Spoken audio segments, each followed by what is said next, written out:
Yari na. Mhm. Ah. Mhm. Mhm. Sarap. So yan, mapagpalang araw po sa ating lahat. So nandito po ulit tayo sa farm ng ating katigan. So at ganyan lang po kabababa yung katigan, ang daming bunga niya.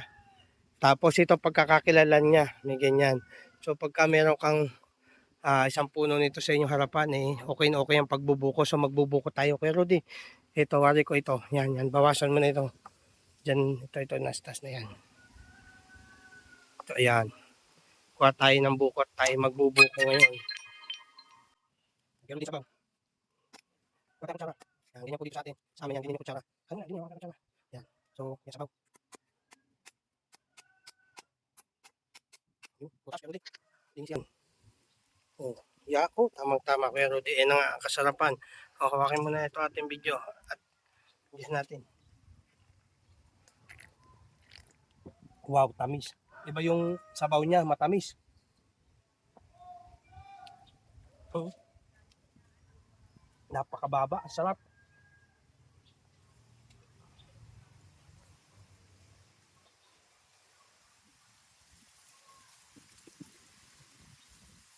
Kuya Rudy, baak.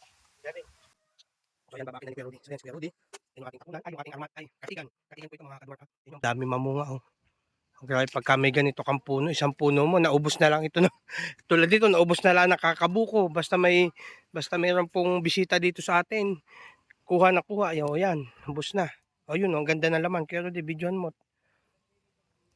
O, napakasarap po nito. So, ito gagamitin natin yung kutsara natin. Yung ginawa. Yan, ganun lang. O. Yari na.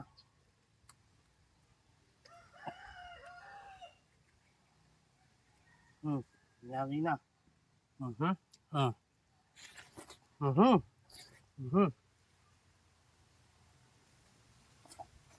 Mhm. Sarap. Sapa.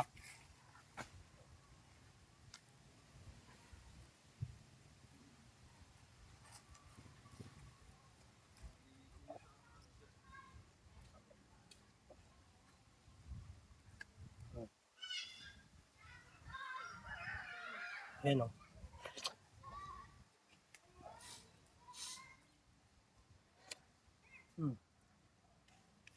The best. Ang sarap po mga kapatid. Mga ka-dwarf.